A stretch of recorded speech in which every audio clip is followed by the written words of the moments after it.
Bobby Moore and Sir Jeff Hurst, the Trevor Brooking and Billy Bonds, Paolo Di Canio, West Ham United. We celebrate our victories, we stick together in defeat. I'm proud of our history, West Ham United, more than just a podcast, more than just a podcast. Good afternoon, good morning, or good evening. This is More Than Just a Podcast. It is season 13. It is episode 45. And the feedback you can hear is Ian. Well, I'll turn the volume down.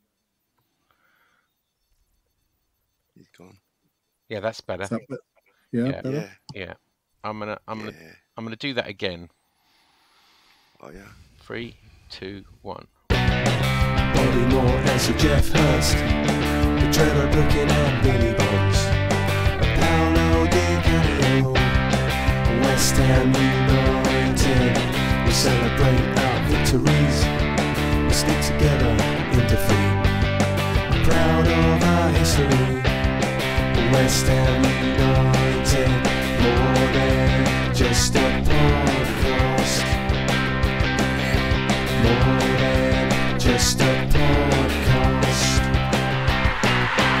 Good afternoon, good morning, or good evening. This is More Than Just a Podcast. Never said I was going to do my bit again. Oh, come on, Len. Podcast. Season 13, episode 45, and we're back for an Easter special. With us is Town Len. Where are you? What are you doing? I'm on the sofa feeling lousy again. Oh, sorry to hear that. And Nigel, where are you? What are you doing? Sorry, I'm in my shed. Fucking mute it, I did.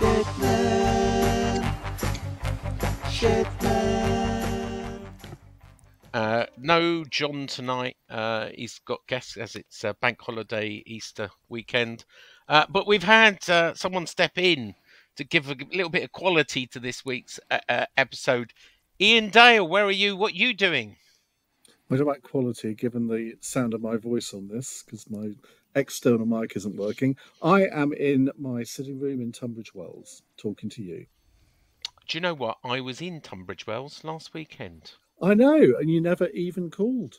I know. I was with the family. We were down in Hastings and we stopped for Sunday lunch in Tunbridge Wells. Yeah, you wouldn't want to have lunch in Hastings. No. Why would you go to Tunbridge Wells, through Tunbridge Wells, to get to Hastings? Well, do you know, so we went to Hastings and we stayed overnight. It was a martial arts national testing, and they arranged for a Sunday lunch for us all as like a celebration in Tunbridge Wells, because Hastings is not that great. So it's been better, I'll give you that. So it's a sort of on the way, but it's not. It's sort of on the way. It's a small detour. And my missus said, "Oh, it's quite nice around here." I thought Tunbridge Wells was a shithole. I said, "Oh, not really." That's Tunbridge. Yeah, because we're Royal Tunbridge Wells, Yeah. don't you know? Oh yeah. Ain't that a giveaway? All right, yeah. She had just looked at Hastings for the weekend, so she got a sort of bad impression. Anyway, we're here to talk about football. My mum went there on her honeymoon. Really?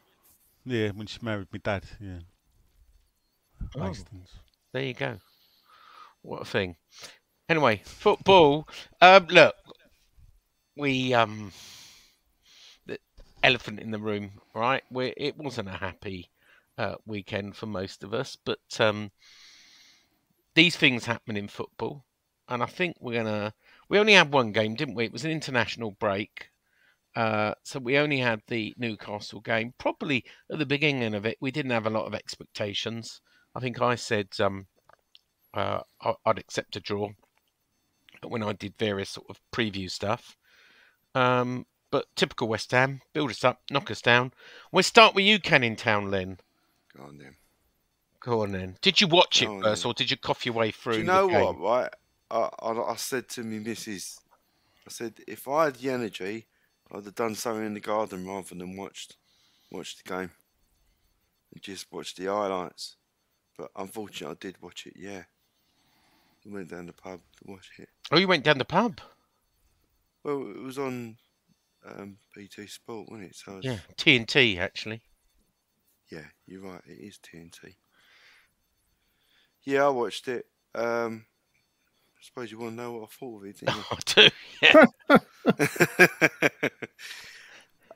you? Be a bit boring if we lost. You know. Other than the incredibly bad start. Well, the first penalty, which was like 4 minutes, was it? Something like that. 2. Which was it that early? Yeah. It's hard to say now. was. There was so much VAR about it. I can't even remember when the match it was. But it just awful football all round. Just all the bad rules, everything. Just in the first couple of minutes, you just saw there happen in front of you, and then the rest of the game, just like I fought against Burnley, Sheffield United, and Villa, which is the fucking dominant team, the completely dominant team, and we engineer a defeat out of it. Yeah. Believe it or not, although I think Nigel's correct, it was 2 minutes. It was 6 minutes until the penalty was taken, so it was recorded at 6 minutes. Really? So I think it was right. It happened on the second minute. I mean, it was barely. It was 6 minutes until it was taken. I mean, we was actually discussing on WhatsApp if we could do the decency of calling a pass. They were trying to judge if it was offside from the part. Well, of course, it goes back to the old Brian Clough thing. If he's not offside, what's he doing on the pitch, kind of thing? Because he's in an offside position and he eventually picks up the ball. Generally, you'd say discount the penalty because it was offside. But it was such bad football, they couldn't decide that was a pass, which would have been a stupid pass and a pass in the wrong direction. Just awful. How some of these rules are in the game now, they're just staggering. They just really are. But there you go, it happened.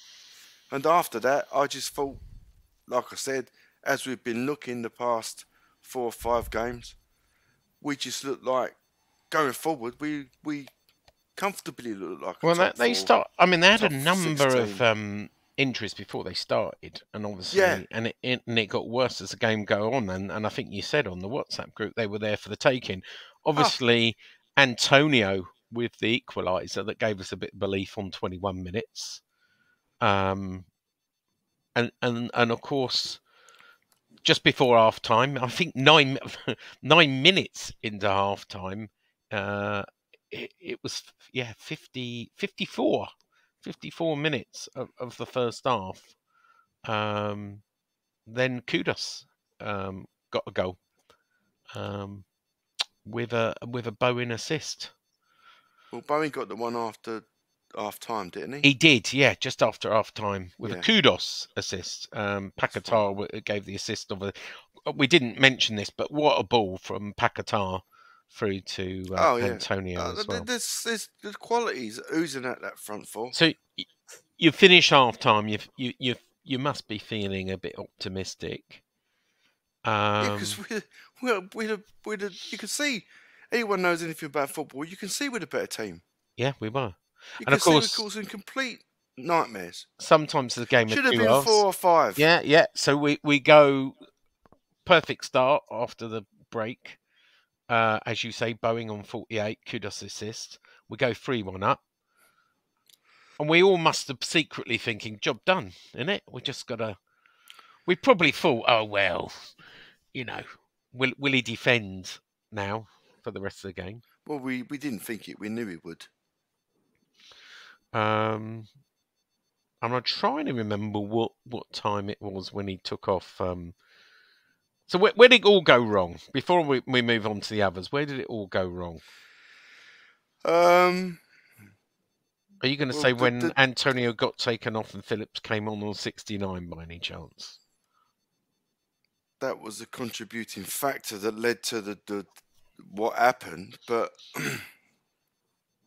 I think if you would have just carried on the way you're playing, if you wanted to change Antonio, maybe changing for Ings, but certainly not bring him onto you because they spent a bit more time in our box, and I think the penalty was fucking shameful, just a disgraceful decision. And then after that, it's just don't. We've seen enough of this trying to shut up shop. Don't fucking do it. Yeah. Pen on. It's not paying off. It's pen not on, paying off. Pen on 77, which obviously made it 3-2. Yeah. And You know, then, we should be Barnes enough. with goals on 83 and 90. This is a fucking shambles. Just a tactical fucking shambles to just carry on with a. Are you blaming David Moyes, or do you He's got think? to take responsibility. Yeah, He's got to agreed. start But do you taking think the responsibility. players and the match officials had something to do with it as well? Len? I'll tell you what. I'll be less vague. Any prick out there who's not fucking kicking a ball is a fucking problem. Whether he's in the dugout, whether he's in VAR, whether he's running a line, whether he's a referee. They're fucking useless. All of them. Okay. Give me no VAR, refs and lines and making a decision. Just watch it the once. I think we'd be fucking fine. Enjoying ourselves a lot better. But it's just, look, everyone wants to put their stamp on the game. Just let people play football. We win. Yeah. Well, let me just give a stat attack and we'll go over to Nigel. Cool. You know, as you said, Newcastle was there for the taking, but the stats say a slightly different view. Newcastle 60% with the ball, West Ham with 40. Newcastle with 24 shots, 9 on target. You can see how them shots happened, can't you? When you know. West Ham 10 shots, 4 on target. West Ham with 4 corners. Newcastle with 3. 9 fouls for Newcastle, 8 for the Hammers, 30 Newcastle. Nigel, you did the miles. You made a rare away game this season. Was it a long journey? Stay the night before? Nigel. Is he falling asleep? He's muted himself, you see. Yeah, sorry, I was coming back because I was coughing. Right. So, yeah, my mates, I left my house at 9 o'clock that morning. Oh, you went up on that night? On the day? Went up Friday, Good Friday, Friday, yeah. So, Good Friday went up, I got picked up about 8 o'clock. Yeah, it was picked up 8, 9 o'clock, can't remember. But anyway, we didn't get to Newcastle till 6:30. Yeah, 6 o'clock. It was a long old day. The traffic. Did you go on the bevies when you got there?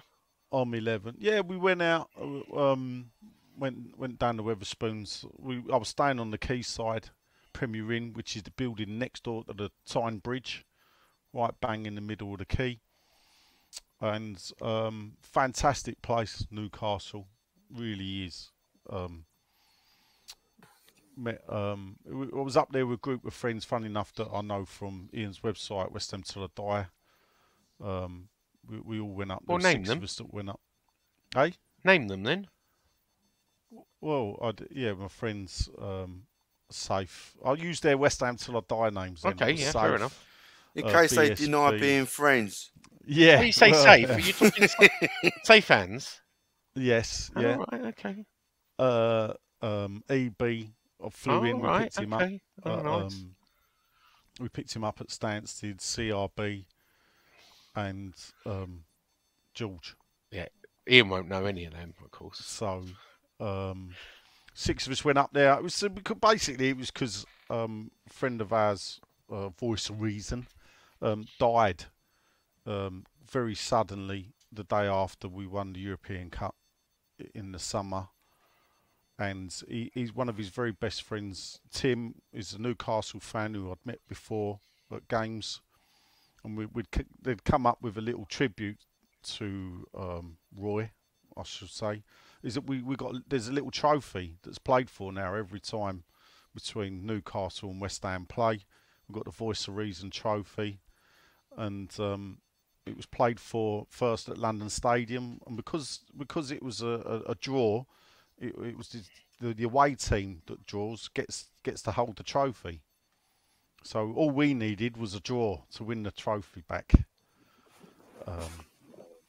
We'll cover that later. But yeah, we went out, had a few beers. Sweet was nice, and then nice walk round Newcastle, the river. I was up early, out 8 o'clock, walk around the river. That was nice, ready for the early walk up to the game, through the town centre.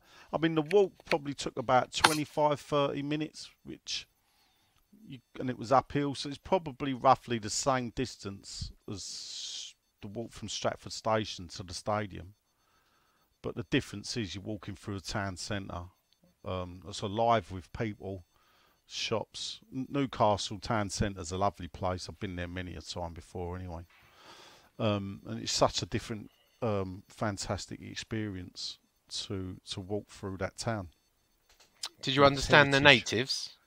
Why I? Yeah.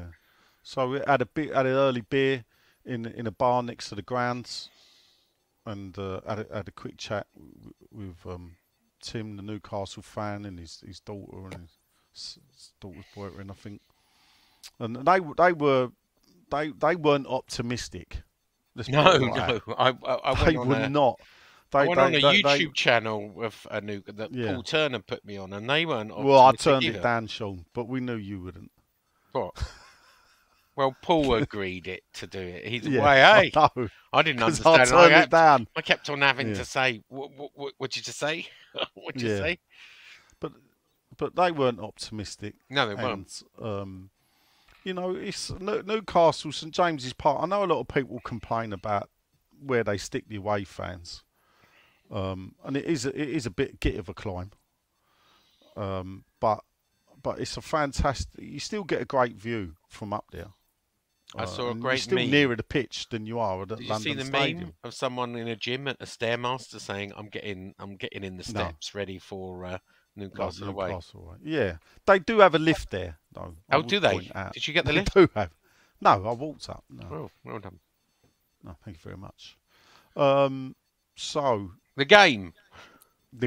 I mean, I was quietly confident. I think I predicted a 2-1 win last week. Yeah, I thought Newcastle were there for the taking. Obviously, you fear the worst. 2 minutes in, penalty. I was tucked in close to the end of the West Ham fans, but at the edge of the stadium, so I couldn't see the big screen that they have glued to the glass wall, which afforded me a fantastic view from there of the whole of the city. I could see the roof of the hotel where I stayed, funny enough. So I don't know if they replayed it, if you could see it. It looks a penalty to me, and to be fair, I don't know what they were looking at. Obviously, subsequently, it seems they were looking for an offside. They were looking for an offside.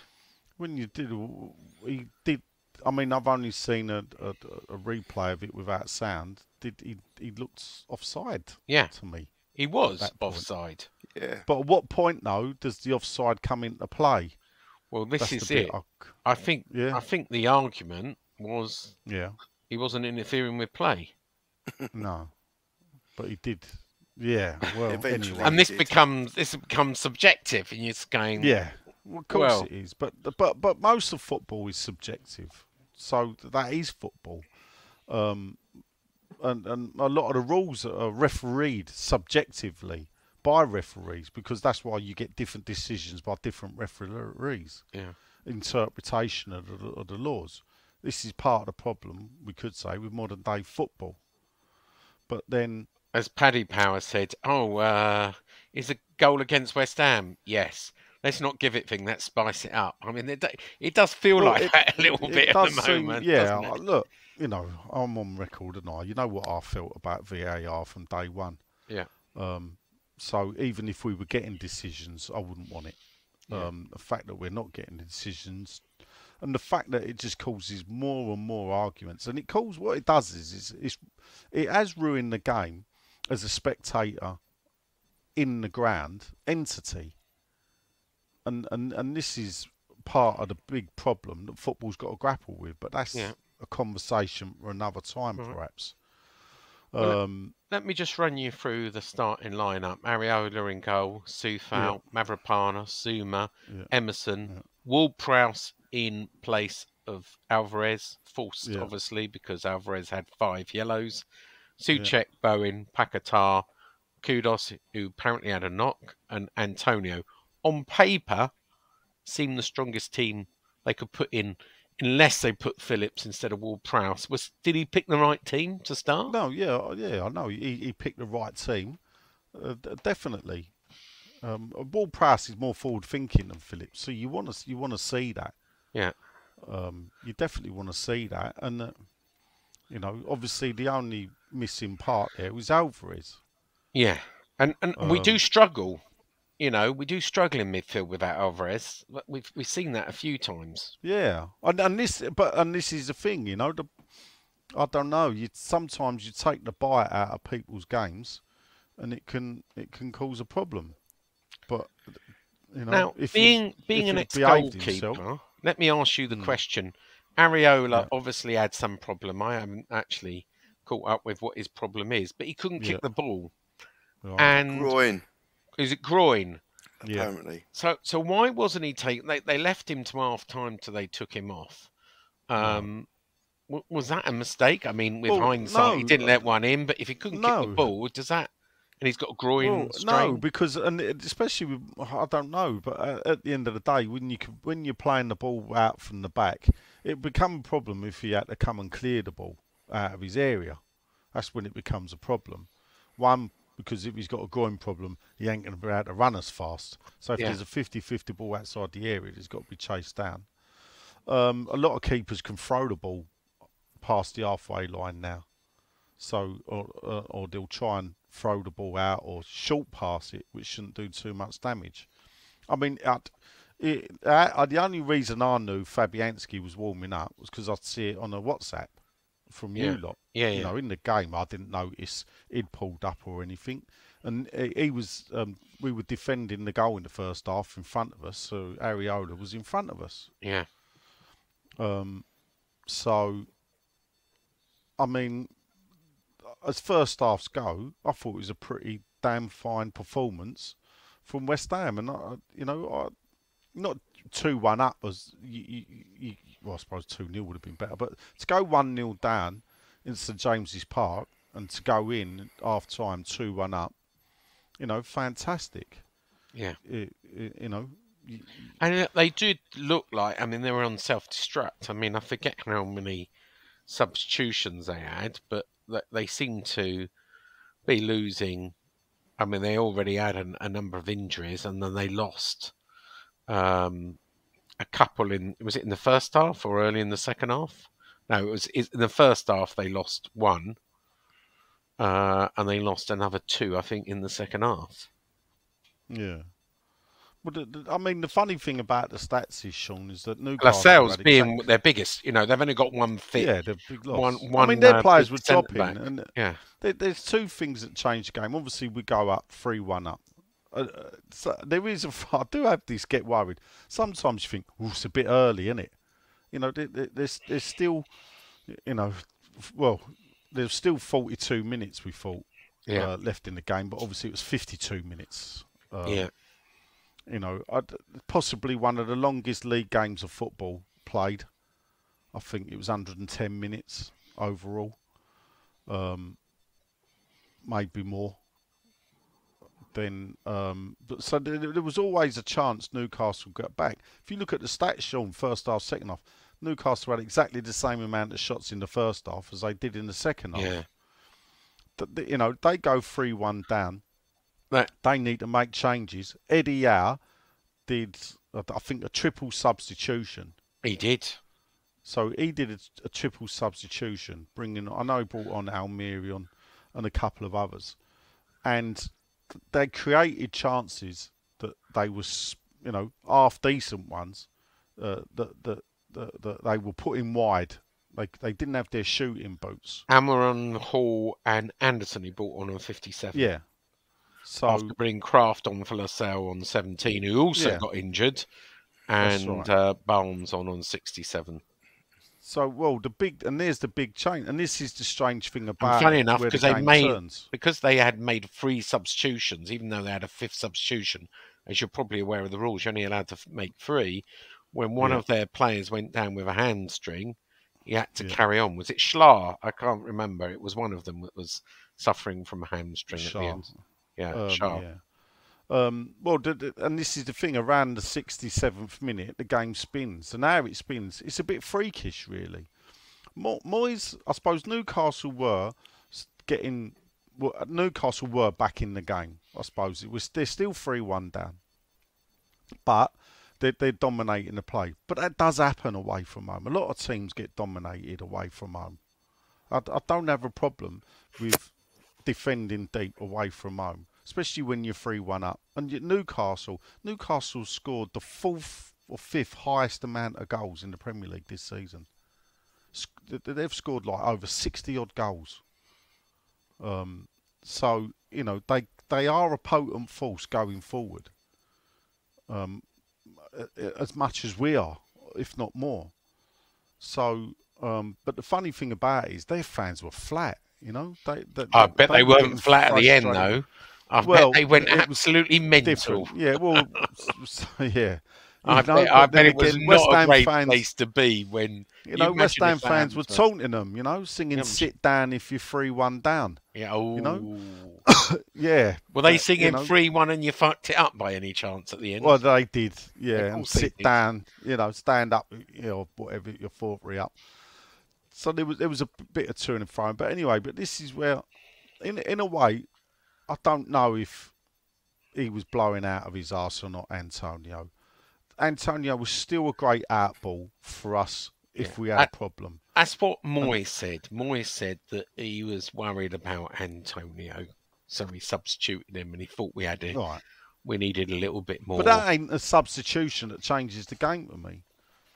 The substitution that changes the game is Almirian pulling up, and he brings Harvey Barnes on. Because this is the funny thing is, because if Almirian's only just come on, if he don't pull up, Barnes don't come on. And Barnes comes on and wins the game. And Barnes comes on. But the penalty is a bit of a farce because it's up the other end to us. So we just see Gordon go down. The referee the game played on for about a minute, I think, before it goes out for a goal kick. And then everybody lines up as if it's going to be a goal kick and nothing happens. And then you realise, oh, here we go, VAR again. And then they give the penalty. And obviously, it's not until after the game, once we've lost, you see the penalty again. What's your view on that? Yeah, I've seen it. What's my view on that? Same players, same challenge, change the penalty boxes. Imagine Phillips is about to shoot for goal. Yeah, but Phillips got fouled first, didn't he not? No. So this is the thing. Swap. Take the same 2 players, move them up the other end to our penalty box. Phillips is about to shoot. Penalty to us. Well, it's a foul on Phillips, isn't it? Yeah. So why ain't it a foul on Phillips in their penalty area? Yeah. He don't touch the ball. Only they could tell you. And this is the thing. And this is another thing. They make these decisions and they know how contentious it is. No, I'll tell you what really pissed me off as well, which really shouldn't have done, perhaps. Even Match of the Day didn't fucking cover it. I know. Who was it who had a go at Match of the Day? Who's the guy? Jeff Stelling. Jeff Stelling had a go at Alan Shearer and said, "Why didn't you?" Well, no, because Shearer weren't on. It was the D team. It was. But Shearer answered it, didn't he? Well, Shearer's going to call it a penalty. He was going to go, "Oh, it's a penalty." Yeah, but you know, no one. There's so many people queuing up. Jesus Christ! Even Keith Hackett says it weren't a penalty. Yeah. You know, hard done by. It's just crazy. What was the atmosphere? I mean, it must have been. It must have not been a great experience to be that last fantastic. 10 minutes, and you're just thinking, it was just walking out of that must have shell shocked, yeah. Yeah, you know, of course, there's a lot of Geordies, isn't there? You know, there's I bet they're giving it large. They're giving it large, yeah. They're giving it, and you just got to take it on the chin. You know what you going to do? You know, Well, I'm walking along and they're singing "Stick your fucking bubbles up your arse." I just laughed. So Don't laugh until you tried it. well, I'll have to bow down to your experience there, Sean. It's just I don't know. And then more at the end of the day, if Moyes, for me, so much bringing on Phillips, it's the move to put Paquetá up front. Yeah.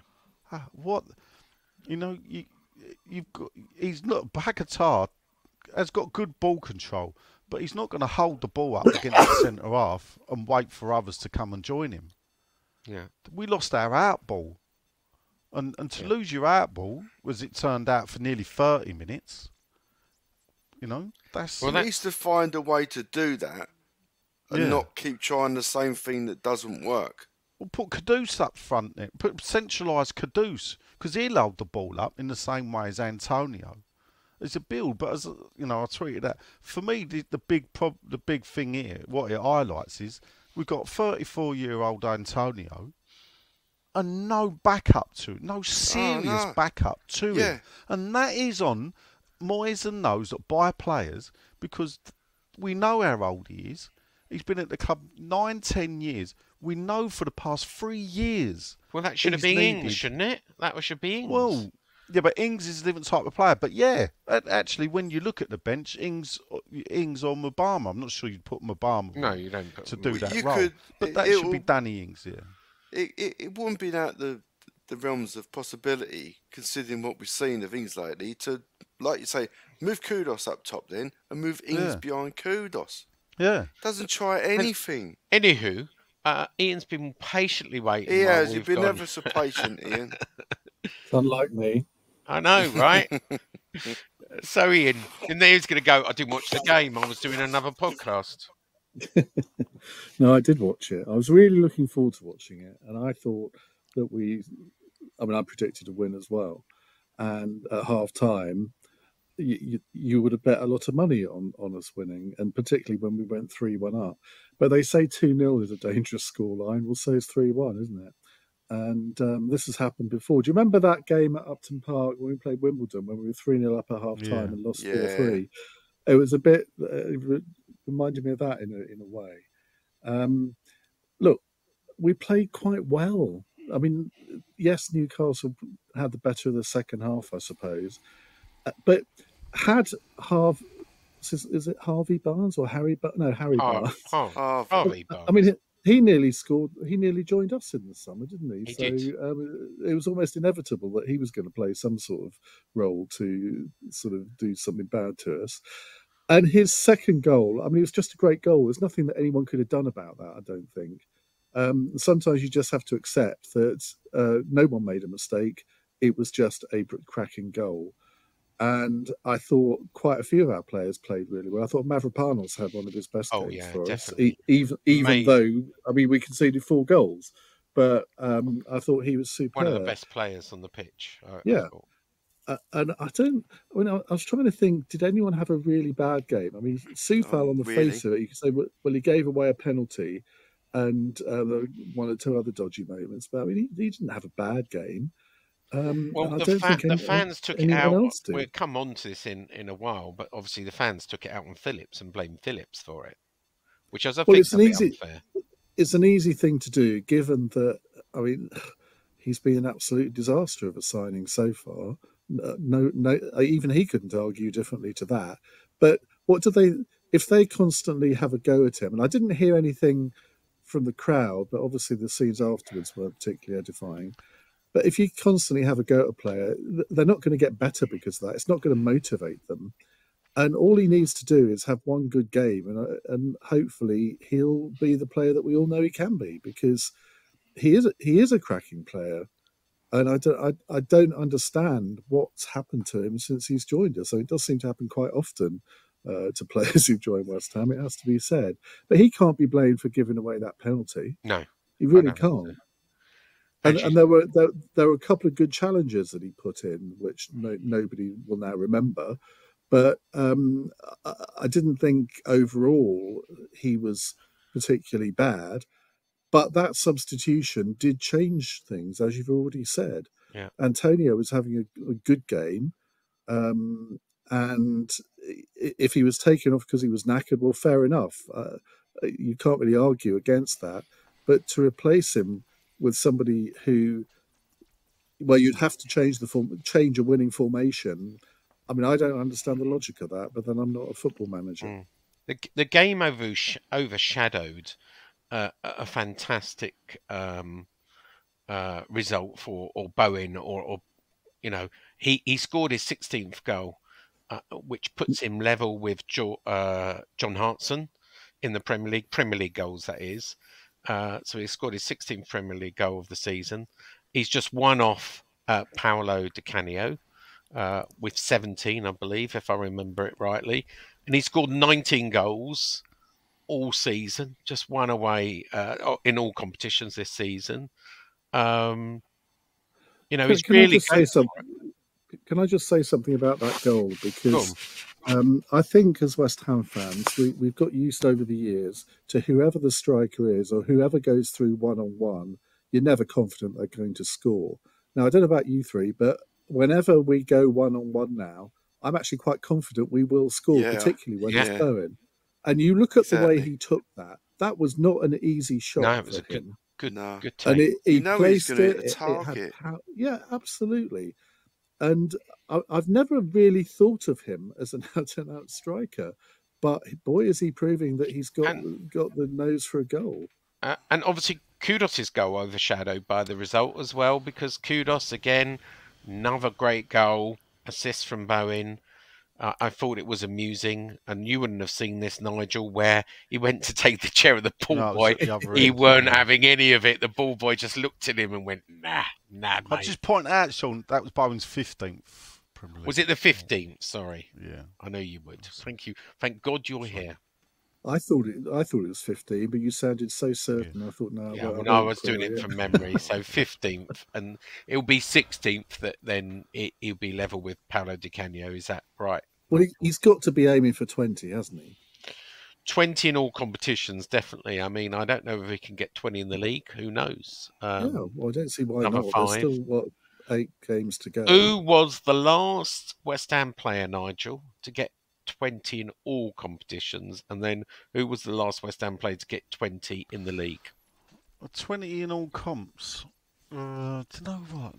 Arnautovic got close. I don't know if he got 20. Obviously, John Hartson, 90. John Hartson, top league only, 98.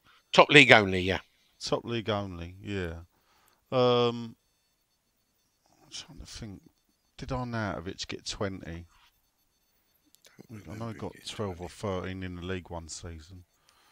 I'd go with John Hartson, last person to get 20. And the last one to get 20 in the Premier League? Well, there hasn't been. There can't be. I don't think there has been. No, because if they're saying no West Ham player, Antonio holds the record with 16, there can't be. Yes. Wow. No, there hasn't. No West Ham players ever scored 20 Premier League goals. There you go. Last top flight player to get 20 league goals would be Tony Cottee. Was it? Yeah. Yeah. There you go. Just on Bowen, if he continues as he is, goes to the World Cup, has a reasonable World Cup, he's going to go in the summer, isn't he? He could do. And this is the problem, with those three. How much for? Because we paid, 20 odd million for him. I've read something in one of the papers the other day. They're saying, he'd be another 100 million West Ham player. He's never struck me as a £100 million player, but I mean, his record speaks for itself. Well, I think you've got to value each of those three attacking players, 80 million plus each. Kudus, Paquetá and Bowen are worth 80 apiece of anyone's money. I wouldn't let them go for anything under 80 each.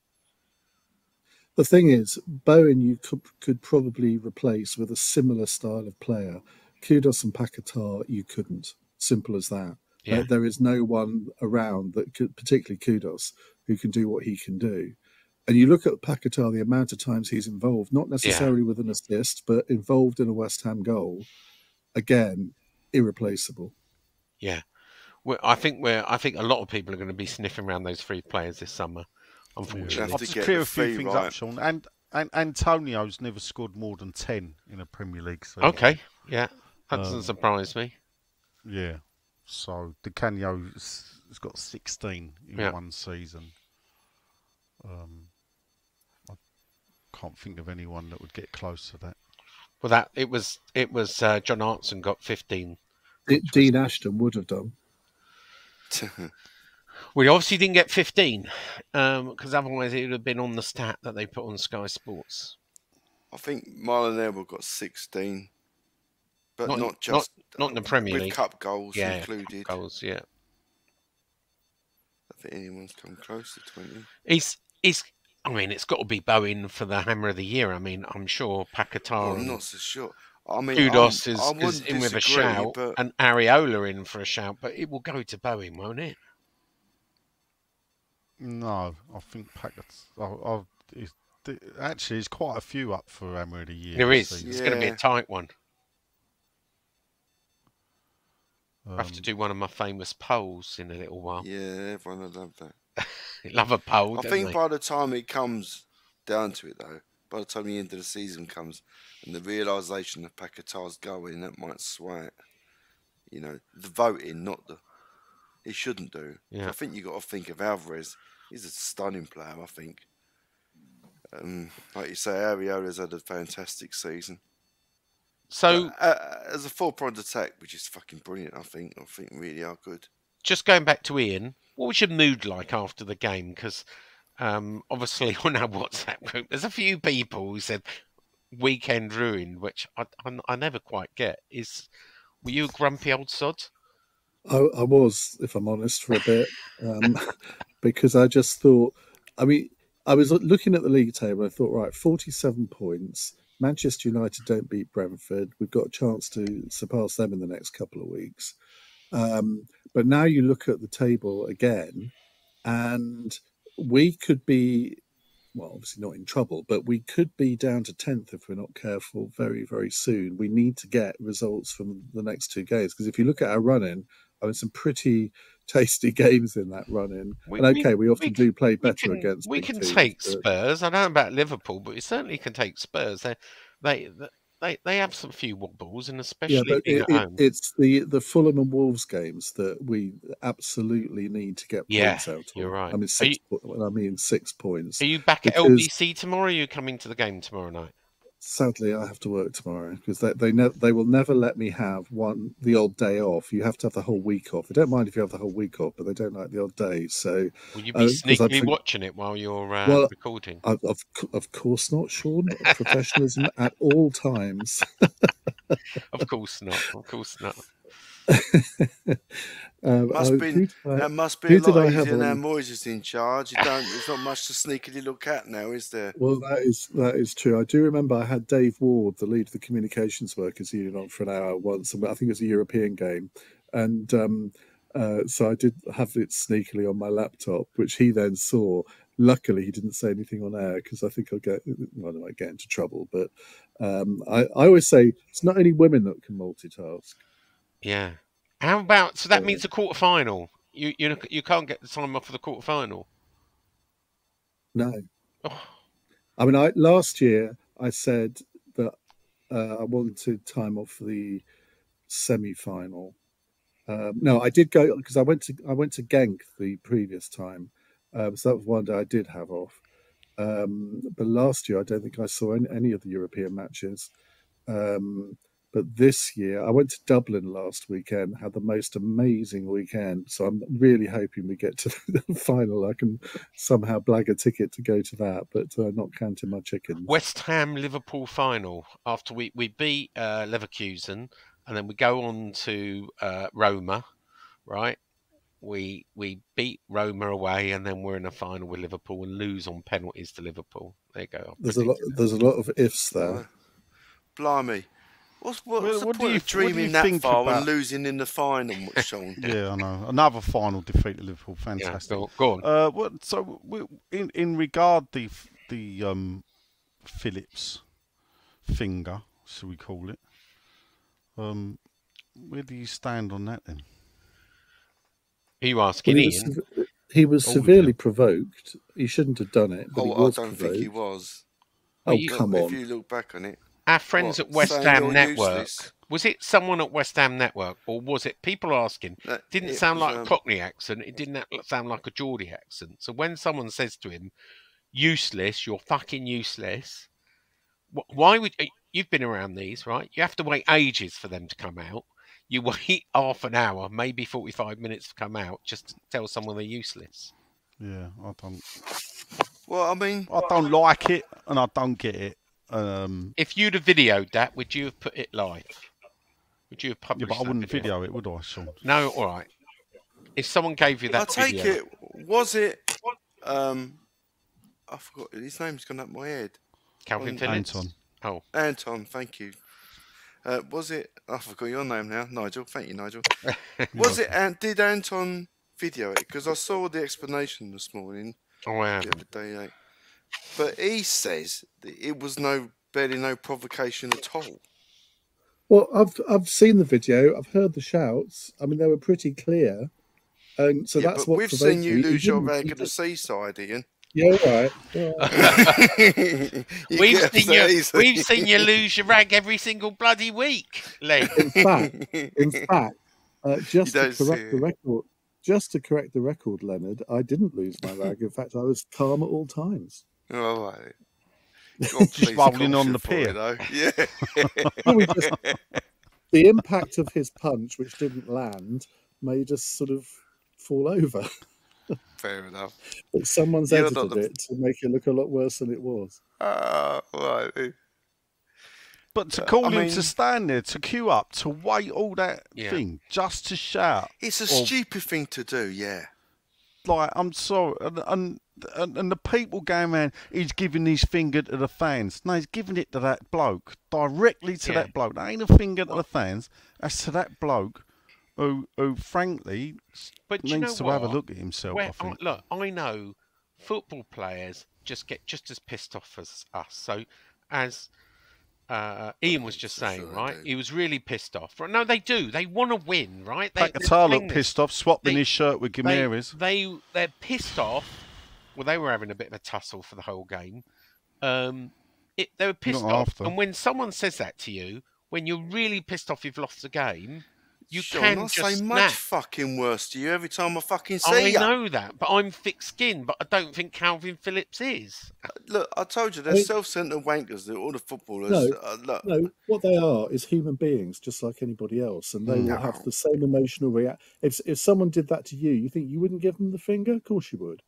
Yeah, I oh think. no, they might have a fucking good point. What I To don't sound understand. fucking useless. What I don't understand is why people are saying we should send him back. He should never wear a shirt again, and just overreacted. It was a snap reaction. Let his talking be on the pitch.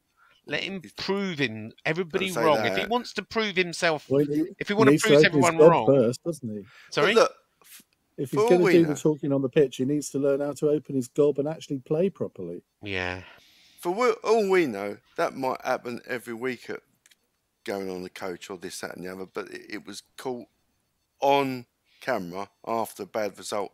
I don't think it's that bad what he fucking did. I don't really care. Is the honest answer.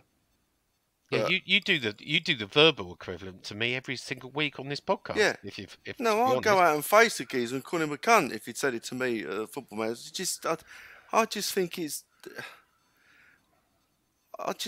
a bit of a fucking prick for retaliating. To be honest with you, in that way, he's hardly fucking brave, isn't it? But hang on a minute. No, hang on. Don't wait to get behind a fucking glass into a coach with your mates and give someone the But fucking. hang on a bird. minute. You're You're a fucking prick. the person then. I don't- Look, Get if the someone- fuck out and get if- back out of the fucking coach in front of him then. Exactly. If No, someone presses hold your up, hold up. buttons, though, you're the one to react then. So you must understand look, how though. other people react. The player lead bloke was there, ushering him on to the coach.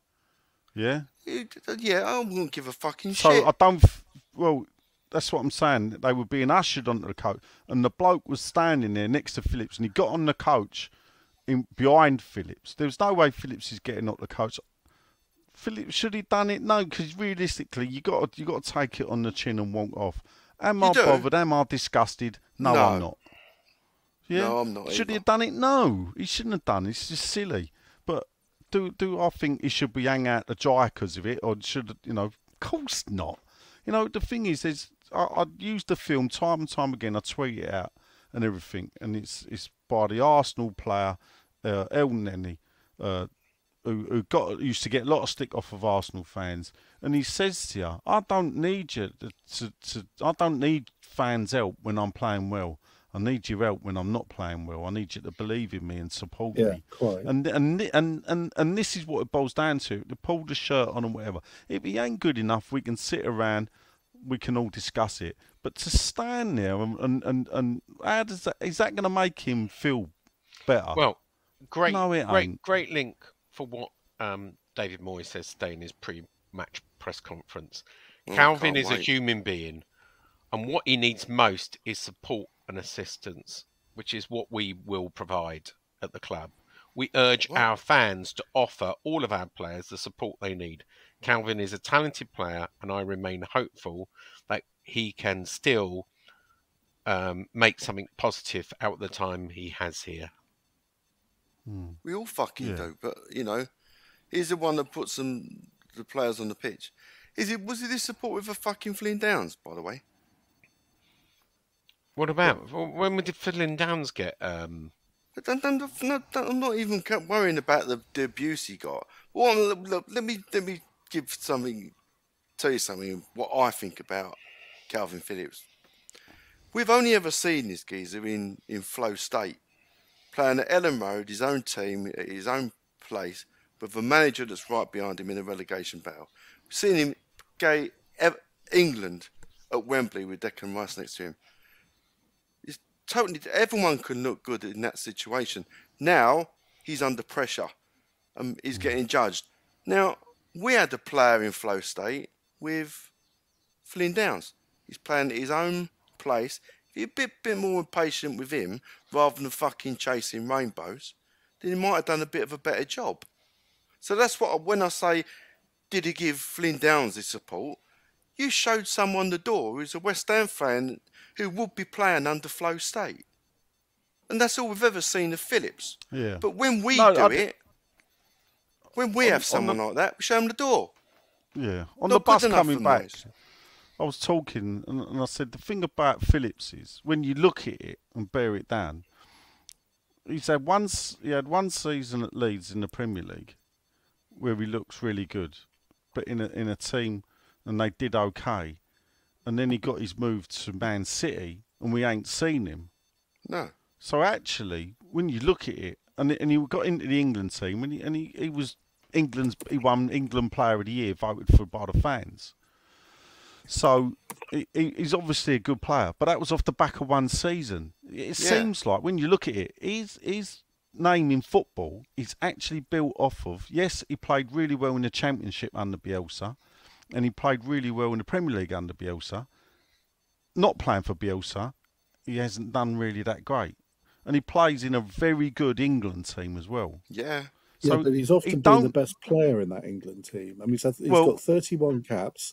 I don't remember a bad game he's ever had for England. No. And the fact is, he joined us a year too late. If he had joined us and played alongside Declan last season, we would be seeing a very different Calvin Phillips now. Yeah, next to Declan, you would definitely.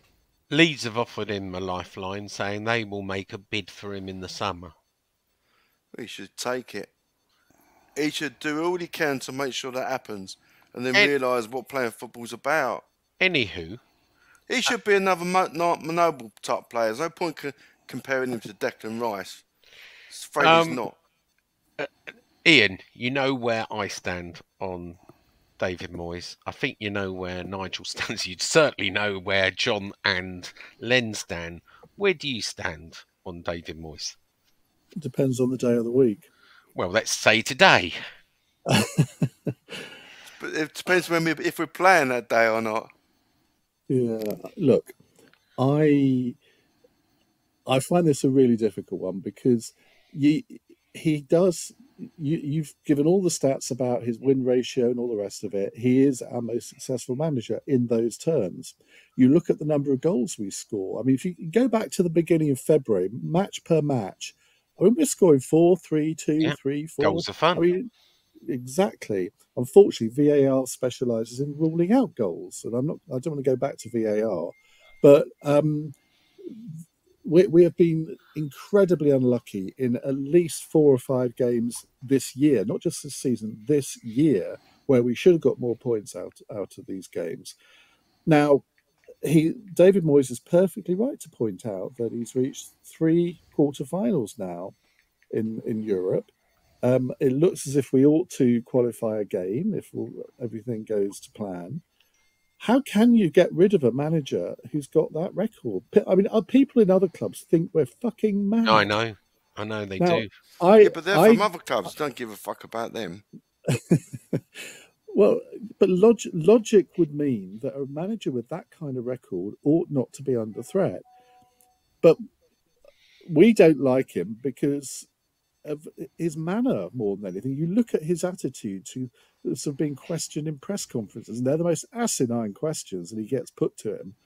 What do you mean we don't like him? Talk for yourself, Ian. No, I'm right. the Moyes in camp. Talking about the majority. Yeah, but you're a fucking idiot. You don't count. Yeah, but you were also Moyes out at one point. At one point, Yeah. but I've decided to stop Nah, becoming. fuck off. Well, I've decided to stop I- becoming a flip-flop or a gender fluid. I am now firmly Moyes. I never wanted Moyes in the first place the first time around, and I can remember having an exchange with David Sullivan on email, and Sullivan was saying, "Well, we'd quite like David Moyes, but he wants 5 million." And I said, "Oh, for God's sake, don't have David Moyes. We'd be bored every week." Now, I don't find the matches generally boring, certainly not on the Allardyce scale of things. But there are times when he just frustrates the hell out of you. But then again, so do most managers. There isn't a manager that's ever existed that's got everything right or made what we think ought to be the right decisions. So it's a bit like change of ownership. Be careful what you wish for, because there's no guarantee that whoever came in after him would be he crossed any the line better. there, Ian. I did that to You you fucking be specifically careful. via you. What else can you do as a fan? I'm fucking not going to be careful what I wish for. Fuck me. We know your views. Have you changed your view at all, Nigel? No, look, my view is if he Wait till goes, the he end of the goes. season, At the end of the season, no, Yeah. not wait till if he goes, he goes. If he stays, he stays. There's part of me that thinks actually, this club has never dismissed a manager ever that's finished in the top 10 or has got the record of David Moyes. He could The still thing is, qualify for Europe for a fourth year run quite easily. But and this is the thing is, you can't just Easily. I mean, was I entertained Saturday? Yes, I was. Yeah. Yeah. Are And you not goals are fun. entertained? Yeah. Was I entertained? Yeah, it was. For all but 15 minutes of that game, West Ham were fantastic, I thought. I mean, in the end, that he has to be given till the end of the season, and now there is a possibility that he may decide his time is up and he might go of his own volition. I would not shed tears over that, but I would be very concerned about who might follow him, I have to say. But this ownership, after that, I agree. After with this what? ownership, I'd agree. I'd be worried about who follows him because. you're entitled to be fucking worried. What choice they make, absolutely right. Yeah. But No, and why that's should part of you? the We've problem. had Allardyce and we've had fucking Moyes. Are you not entertained? Oh, here we go. Just fire the cunt. Here we go. The thing this is the way the thing I see it is actually is that if there's truth in this, Sullivan wants to take a step back and downgrade his shareholding percentage-wise or whatever. I don't think any billionaire in their right mind is going to want to buy West Ham United with him sitting there still. Billionaires want full control. We might have, as I said on the previous thing, we might get a sort of Jim Radcliffe kind of situation. Anyway, let's move on. No, but I think this is linked to David Moyes because at the end of the day, I think if we get new people in, if it happens Well, that let's see quick. what happened in Europe, and let's see what happens. If new people come the US. in, Yeah. I think Moyes goes no matter what happens, Sean. Yeah, I think you I might think be right, but let's see what happens at the end of the season. What? So we He's can't not discuss staying. it. Well, no, I'm just conscious of we're going to move on to the question time in the next episode, and we can probably discuss it in the next episode. But we've He's got not plenty staying. more episodes before the end of the season. I don't know if you see, but Jesse Lingard is having an hard time. So here's another player. He's gone out to Seoul. He can't start in Seoul team. I think he's had 3 games. He's now injured, and his manager is saying you've got to run, you've got to have some effort, and you can't just walk in like a big time Charlie and have your name do it. You've got to try. I'm thinking about dropping you. So It's not West Ham anymore, though, Sean. We don't care about him. well, That's interesting because there was a double-page spread on Jesse Lingard in the Mail. Was it last week or the week before? And they were saying how brilliant he was doing. Well, not his manager. His manager has come out and absolutely blasted him and said that it looks like it wasn't his choice, that he was brought in just to be a big name. A waste of talent, a bit like Ravel Morrison. Yeah, completely. And I mean, if he had stayed with us that season, he went to Nottingham Forest. I mean, who knows what would have happened, whether it would have been any good. But it couldn't have gone worse for him than it has. And I think it's a crying shame because he was brilliant for us that 6 months he was with us. Now, before we go, let's talk about season tickets. Obviously, season ticket renewal time. A bit early, but still. Season ticket renewal time, it's gone up between 6%. In fact, my band 3 is the lowest. 6.04 is the lowest increase. I think, if I remember rightly, inflation's running at 3.4. The highest, is it 3.9 now? I stand corrected. The highest amount, which I think is Nigel or a band 6, is 11.4% increase. But obviously it's a small amount of money.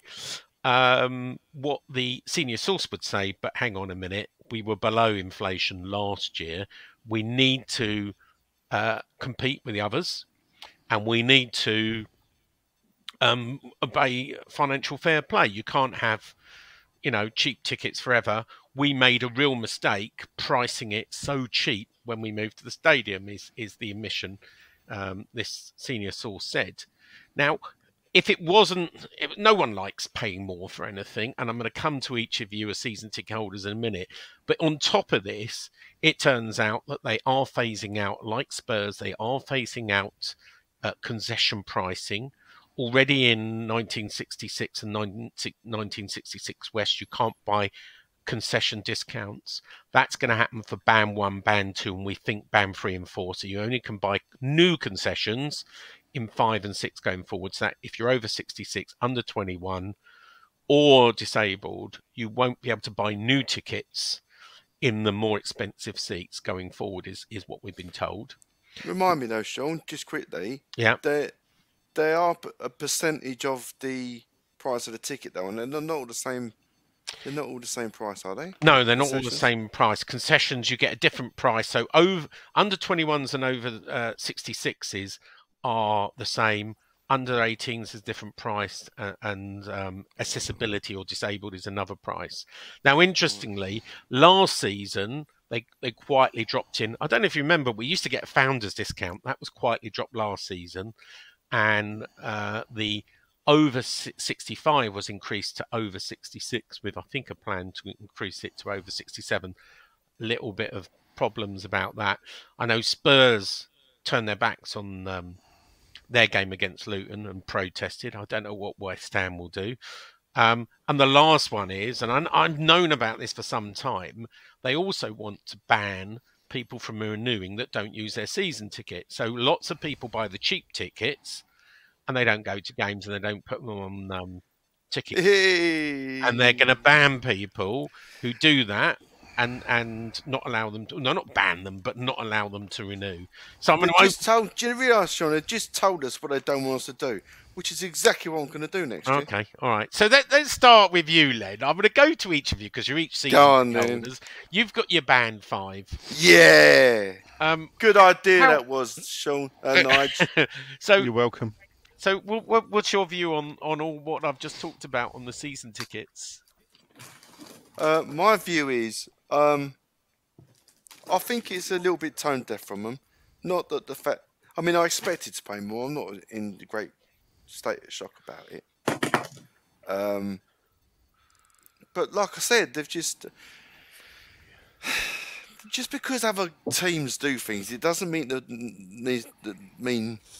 we need to do that. And we put ourselves in a position where we didn't have to do that. But all they want is, we told them it was a bad idea, the +2 scheme. Yeah, they're regretting it now. And now they want their cake and eat it. They want the cheap rent and the same price tickets. Well, but here's the thing, right? And I'm not making excuses for them.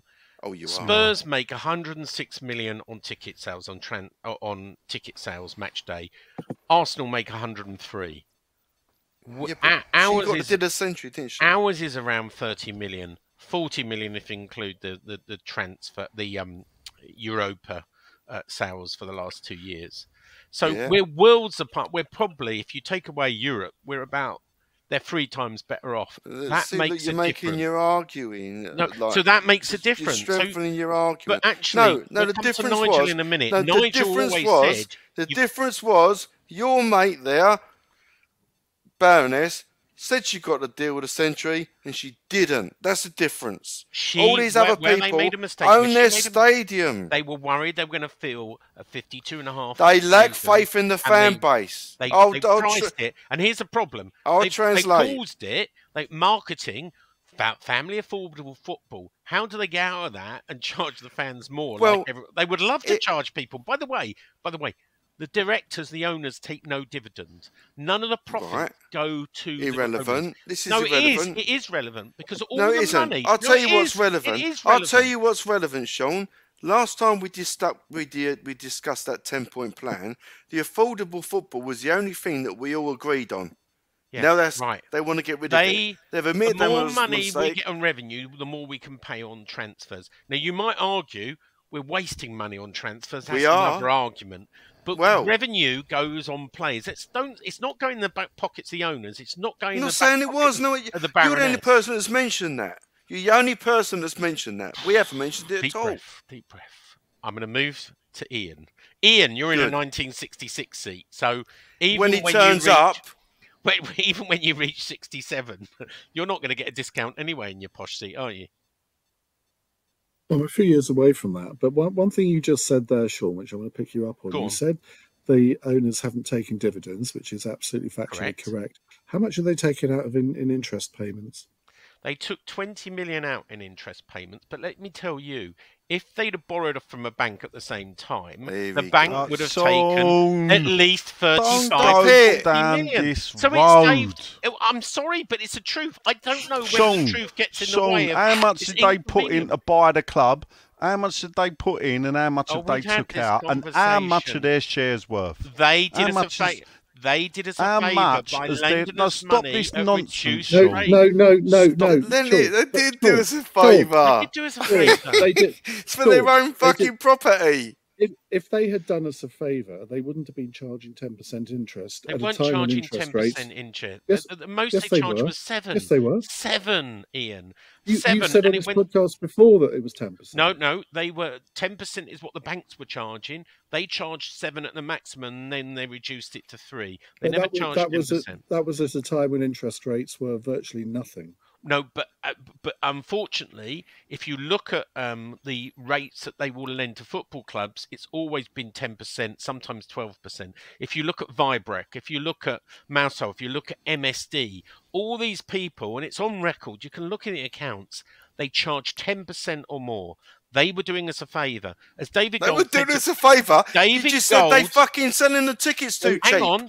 David Gold himself took money out of his pension plan that he could have earned maybe 15 or 20% on to lend it to West Ham. He couldn't afford and how much are those shares worth, Sean? How much are the shares worth? Don't get me wrong. How much money have they made selling those shares? The Gold shares have been sold. How much did the Gold family get? Well, they haven't sold. They sold shares to Kretinsky, Sean. Don't say they didn't. They did. Right, they did. Right. So how much did they get for the Kretinsky shares, Sean? How much did the Yeah. Gold family get for the Yeah, Kaczynski they've shares? done all right. They took the gamble. It's about risk and reward. They took Ah, the gamble. see now, They see now saved you're their swapping club. tactics. They Sean. saved Fucking our hell. club. Now you're and shopping now- tactics. Shut the fuck Now- up. You're having a Western, Sean. Now, You're fucking living on your past, mate. wealth creators. Look, I'm sure Ian would agree with this. Wealth creators are the people that take the risk in this economy and this country and this capitalism world. And the wealth creators who put up that money and take the risk are entitled to their rewards. Now, they're going to have to still pay. Hang Our on. owners They are are like Thames Waters owners. They are Yeah? going to still have That's to pay. about how good hang on, they are. They still have to pay capital gains on any gains they've made from selling those shares of 20%, and they're going to have to pay death duties as well, because not everything was in a they family can't hear. trust at the time. So the taxpayer will earn out of this as well. Look, they Shut haven't. up, Anyway. you fucking Anyway. idiot. Go on, Ian. Anyway, what was the question you asked me?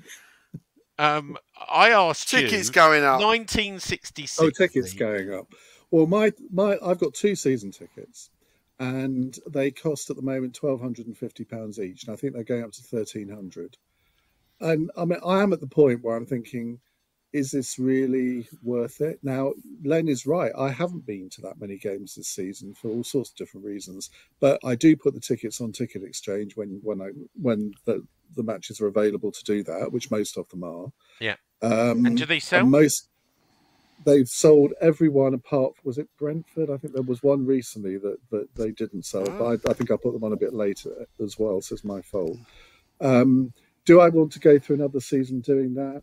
I mean, part of the reason why I haven't been to as many matches is because where I normally park, I now can't for the rest of this season. Whether that will change next season, I don't know.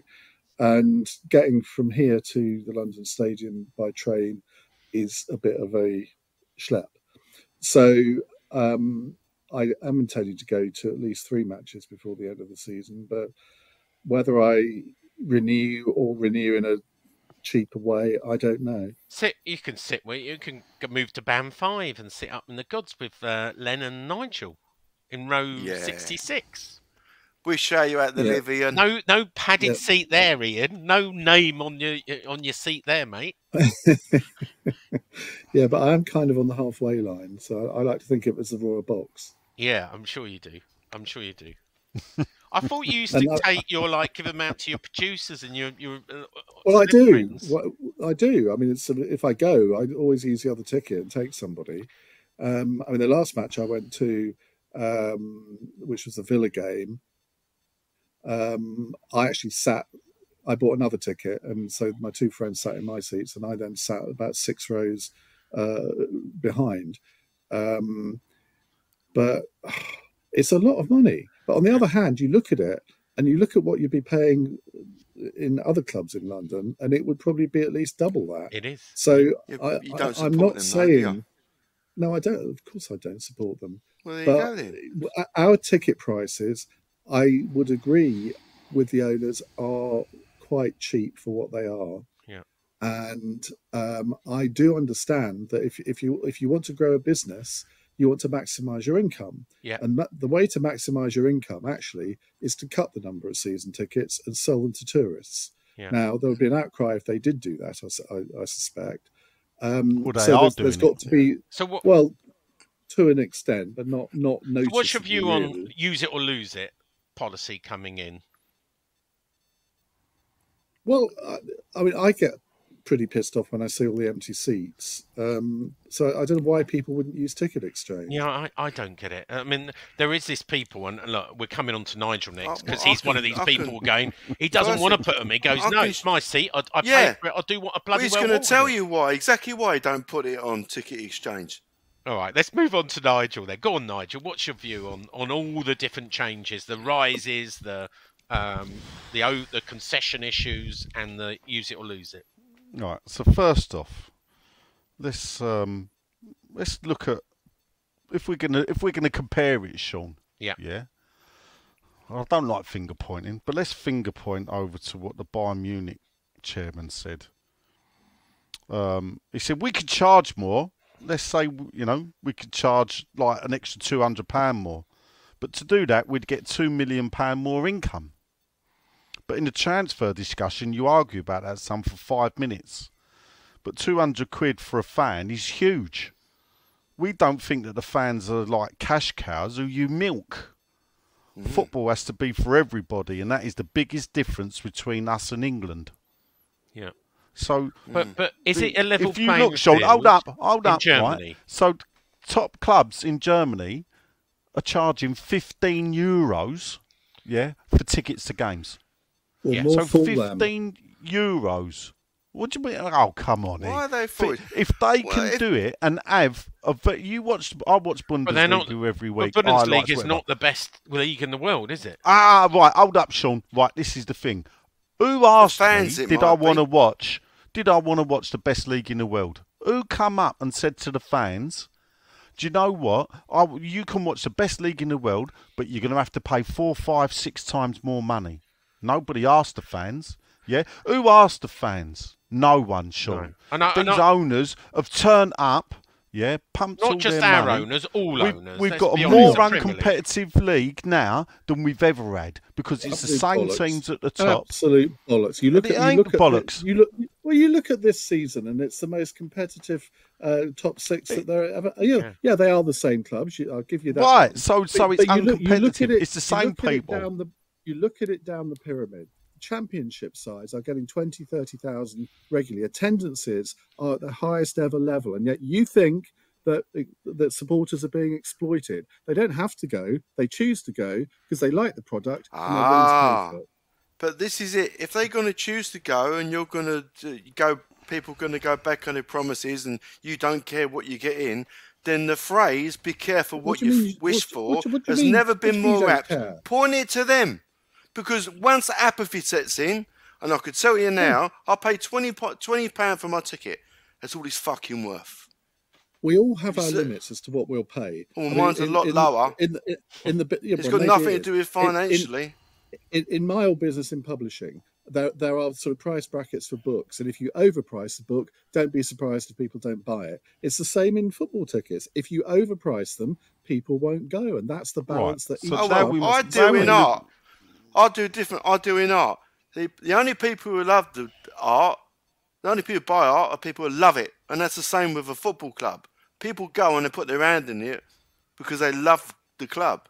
It doesn't mean to say you got to exploit them. No, but And that's sometimes- what it I- comes I- down I to. agree. business, My I point agree. is, what does the club get out of this price rise 2.5 mil. on top of right? 2.5 But million. what do they buy for that 2.5 mil, Sean? Not a lot, but How much does the women's football three team three cost? weeks of Sean? Calvin Phillips apparently. well, so, How much does the women's football team cost? it costs around about that to run. Yeah. it Right, costs nobody around asked me if I wanted a women's football team. No, you're right. Cut And- that and- then. And it's all about the brand and everything else. But you know what? If people are prepared to pay it, a premium product, right? You know, and it's the same, right? If you go into a supermarket, you got your value brand, you got your premium Hold brand, up, and Sean. you got your No, finest fuck off brand. now. And the Right, people because who this want ain't to a buy the supermarket, finest, Sean. This the is people who not a wanna buy the supermarket. We finest, are not it's customers. You're not reassuringly going to let you expensive. spat And- this shite No, it's not. constantly. It's capitalism. It is shite, No, Sean. it's not. It is shite. It's not a working Football club. is not a It's not a capitalist. working club Football class. is not a It's not a working capitalist class system. club anymore. We are not customers, Right. Sean. The people, Don't have We to are be supporters working of a class, Sean. football The club, people who and they trade off on our The people that utter go to nonsense of hospitality, loyalty to the football the club. people who sit in Yeah, Yeah, band I'm going one, to do your tactics, Sean. I'll people keep who- fucking talking over you till you shut up. Yeah, your tactic that you do every week. I'll fight you with it now. Right, Ian. Yeah. Why did you buy a 1966 seat? Oh, Was I it finished it. reassuringly There you go. expensive? Thank you, Sean. That was cheering. Because I wanted to originally I wanted to try and replicate my seat at Upton Park, but that was not possible because it was on the other side of the stadium to the one that I wanted to be on, and I probably let myself get talked into it, if I'm honest. Have you tried any other areas in the stadium? Out of interest. No. Well, actually, that's See, not here's a quite funny true. thing is, because Ian got booted out of the West Side to make way for the corporates. Yeah, because where Ian sat at Upton Park was by the tunnel on the lower of the West Stand, if I'm not mistaken, Ian. So yeah? where'd you sit now? The other side? On the Billy Bond Ah, side? but yeah, because he weren't allowed to sit there because that got reserved for the corporates that were paying £2,000 for the bowling bar people Hang and on, all there that. is a 1966 So West when now. we moved, they turfed out a load of people that they didn't get their equivalent seats offered to them because all those general fans that everybody was along that lower West Stand, nobody was corporate along there apart from the boxes that were behind them. Well, So if you sat next to the tunnel, if you sat around the tunnel, you could be you paid a premium for that seat. Yeah, that was a band, a group like the highest band of ticket, band 1 season ticket, but you were still regular fans around the tunnel. All got and turfed out. I liked sitting there because I quite liked watching the manager. I quite like watching the substitutes warming up. Yeah. I can't see any of that from where I am now. I never know who's coming on because you obviously can't see from that distance. They did offer. They said you could have the first 2 rows there, but I thought, well, that's going to be a shit view. So I thought, well, I'm not doing that. And it was because I thought, well, I want to be on the side of the stadium where I can get away quickly. It ruled it out anyway. So then they said, well, we've got these 1966 seats. You can have the front row, which I've got, almost on the halfway line. And it's a fantastic place to sit. Padded? It really is. Is it padded? But, I don't really care It's about a nice padded seat. seats, I've Sean. sat in it. Oh, have you? I may be 61, but I'm not into me padded stuff yet. Is it heated? Has it got a little heating It's and a not. charger It's in it? not heated. There's no charger. It's got your little There's name. no- It's got a there's name no on it, drink. though, isn't it? It says Iain Yeah, but that's Dale. on paper. I've It can be easily pulled out. Well, no, it isn't actually. I think it's a little plastic thing. So I've got one, and I've got one in my mother's name as well. Oh, Yeah. Ah. But Ian's a victim straight away of the move, as a lot of people are. I don't feel But like this a is the victim. thing: the club is now coming. You were because you couldn't sit in your equivalent seat at Upton Park, the London Stadium.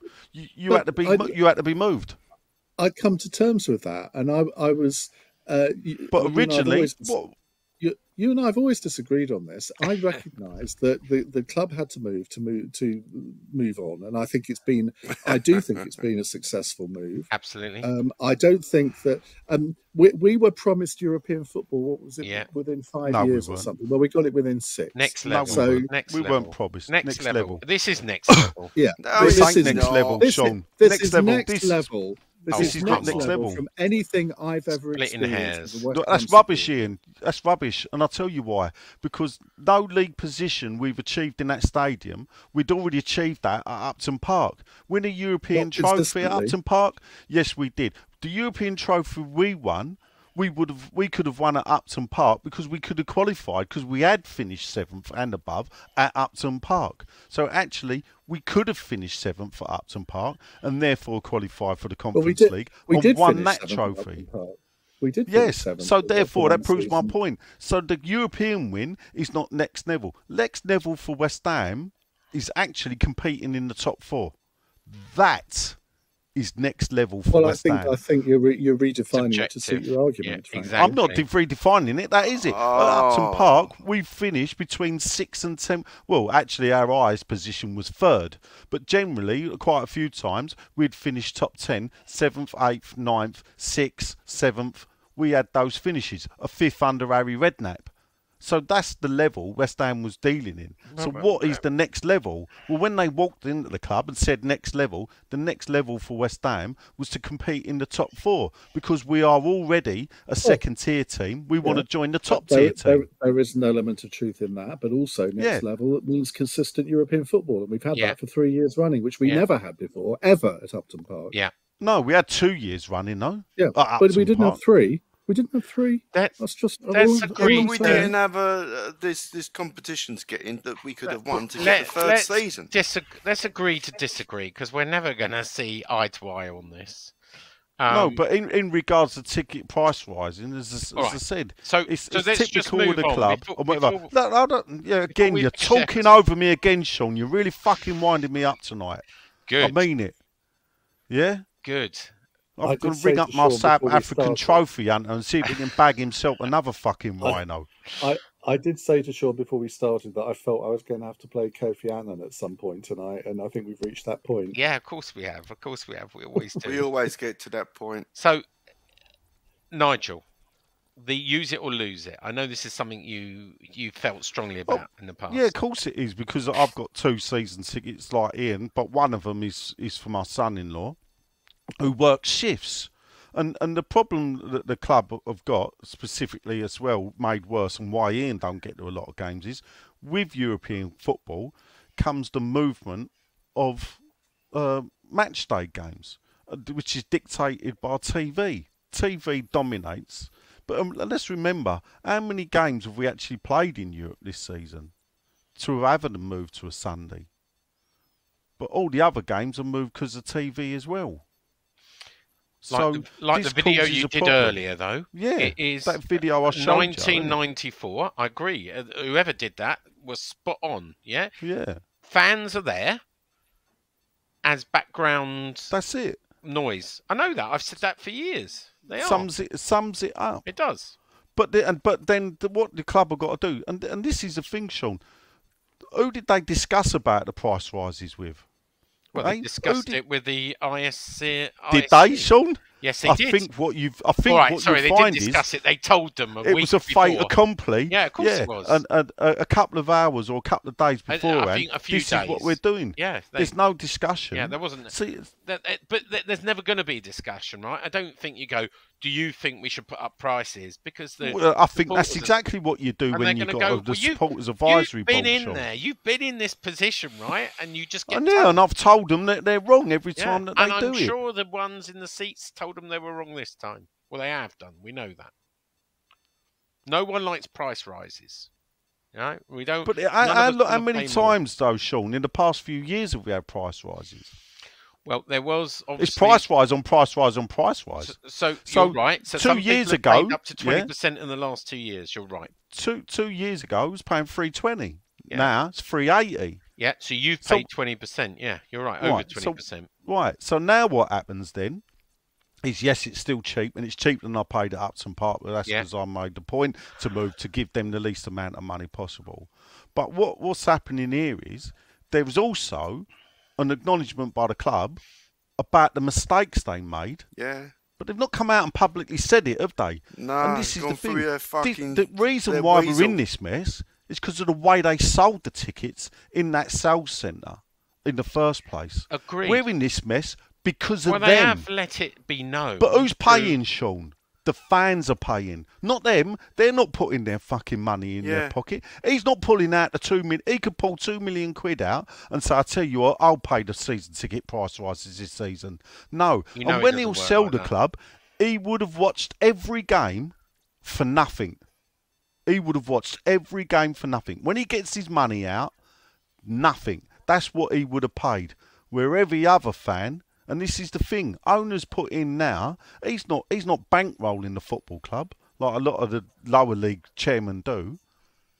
No, they've paid in the bare minimum and they've took money out, and when they sell, they'll sell more shares, and when they sell the next tranche of shares, they'd have got all their money back and they'll still be sitting on 100 million quid each. And that is what businessmen do, and it would be disingenuous to say that most people who enter it are doing it for the money now.